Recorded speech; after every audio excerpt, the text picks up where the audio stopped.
Okay, our problem comes out of the textbook, and I thought I would just work a few using StatsCrunch, and so that you'd have some idea of what I'm thinking should be going on. So let me get my face out of the way, and let's get started. So I'm working on, it's right up here, I'm working on 5.1, section 5.1, number 25 on page 166. So right here, I'm looking at it.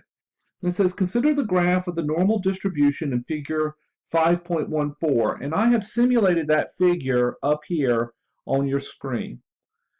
It illustrates the relative frequencies in a distribution of systolic blood pressure in standard units of millimeters per of mercury. So that means when it's measuring pressure, it measures by calibrating how much the pressure can put up mercury in a column. That's why it's given in terms of length. For a sample of female students, the distribution has a standard deviation of 14. And part A is, what is the mean of the distribution?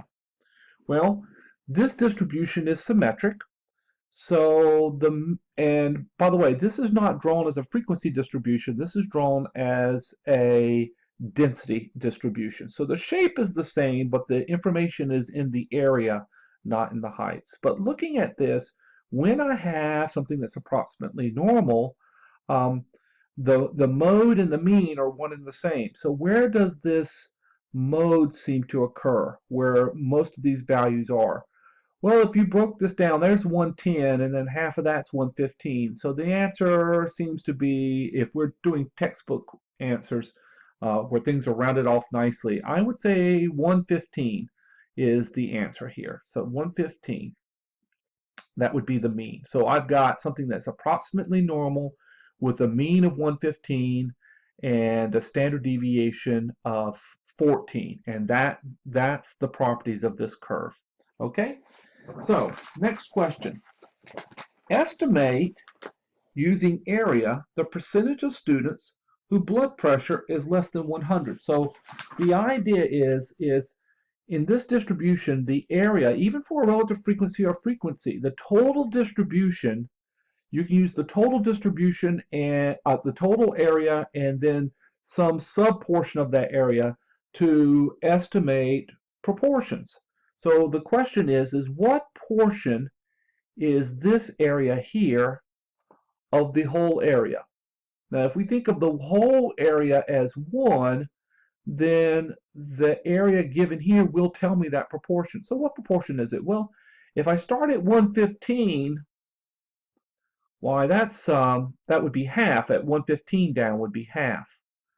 So starting at 1, now I've got some numbers covered up here. So what I'd like to do is uncover them. So there they are. So mean is 115, standard deviation is 14. And I'd like to even show you where this comes from before we go any further.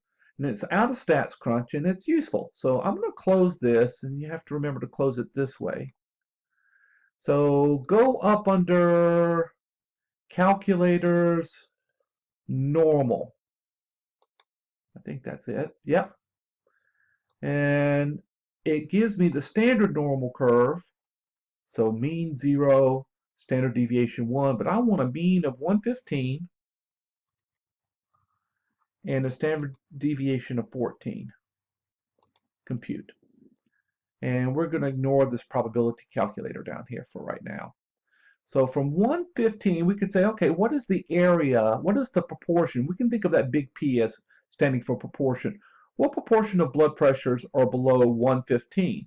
So we can actually calculate that, but I say we should know that if it's symmetric, half the area is below and half the area is above, so it should come out to be a half. So let's put in 115 and compute. So the red area is the area we're talking about, and notice it's 5. So 50% of the blood pressures fall below the mean and 50% above. That's not true in every distribution, but that above the mean, below the mean distribution of 50% is true for symmetric distributions. Distributions that look like mirror images. In the bell curve, the normal distribution is symmetric. But they didn't ask about 115. They asked about 100 right here. So what would that be? Well, I don't know. This looks about twice the area as below it. So if this is 50%, 1/3 of 50%, so I'm thinking 1/6, so maybe 16.67, something like that. That's my guess, is 17% or something like that. But we can actually calculate that. So what is the area below 100? We'll compute. Oh, I was just a little over. So a little over 14%. So an estimate of 17% is very good because I was thinking, okay, this is about 1/3 of this whole thing. So 1/3 of 1/2 is 1/6. That's what I was thinking. Okay, let's keep going. We got a couple more questions. So estimate the percentage of students whose blood pressure is between 110 and 130%. So that would be from right here to right here. Well, I don't know. Let's think about that. Maybe 1/3? Because it is kind of a skinny area, but on the other hand, it's in the fattest part. So I'm going to guess about 1/3, about 1/3 of it. So let's see. So the way we can do this is instead of doing the standard way, we'll do areas between. So we're going to say between. I just went up here and clicked that. So it's between, um,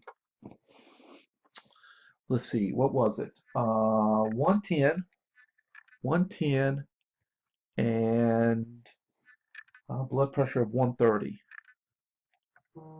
Let's see there, compute. Oh, I see. I didn't even think about that. I wasn't doing right here and a half thing. I messed that up. Yeah, I just messed that up. So it wasn't doing it the same amount on either side. I was thinking, I don't know what I was thinking, but I was just wrong. This really is not in the middle half. So it turns out that it's almost exactly 50%. So this area here is 50%, and so these two areas added together are 50%. I was way off. I wonder if I could do tick marks as something. Oh, I like those tick marks better. I like those tick marks better. Um, I don't know. We'll go back. Okay? So I was wrong. 50%. Nice. Okay? Um, estimate the percentage of students whose blood pressure is greater than 130. Okay. So if this is 50% and we're looking for this, so we know that this number is less than 50%. We can just look at it and tell. So it's all this value. We could, if we could, figure out about how much this is, we could add it to this one and subtract 110. Did we do that earlier? No, we did 100. And less than 100 was 1/6.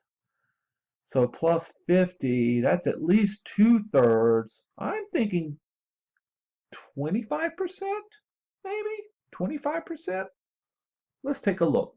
So we'll go back to not between, but go back to standard where it's just doing less than. So we could do less than, and what we're going to do is we're going to compute how much of the area is less than 130, how much of the blood pressures in the population are less than 130, and then look, subtract that from 1 to get the proportion that's above 130. So we'll do less than 130, compute.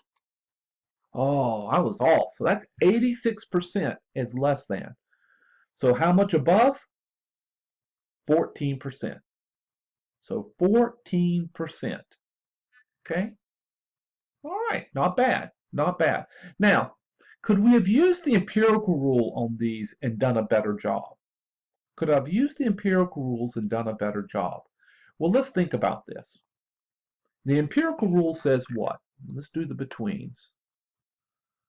The empirical rule says that the area between one standard deviation, so that's the area from what, 115 minus 14, so that's 101, and up to the area of 115 plus 14, so 129, 68.3%. Okay? So could we have done better? So that's 68%, and it's right in the middle, and these two ends is what's left over. What's left over from 68%?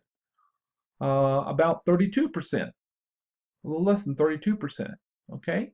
So when they asked me how much area is below 100, well, 101 and 100 is about the same, so I could have estimated, let's see, it's 32%, this total white area here, and it's because of symmetry, this is half of that, that's 16%. I could have used the empirical rule and found this to be, estimated this to be 16%, which was very close to the answer. So that's how I could have done that one. When it asked me between 110 and 130, could I have used the empirical rule there? Well, it's not clear to me how I would have done that. Um, well, I don't know. Let's see here. We know that what's above 130, this area here, is also 16%. So if we could have estimated what's between 100, so actually on part D, when it asked what's above 130, we would have done quite well doing that same guess because that's almost one standard deviation above the mean. So again, about 16%. But guessing between 110 and 130 doesn't seem so obvious to me. If it had said guess between 101 and 130, I would have used 68.3% or about 68%. So that's some of the thinking on this one. If you want more of these, there's one problems where we're walking through of them using Stack Crunch, let me know. See ya.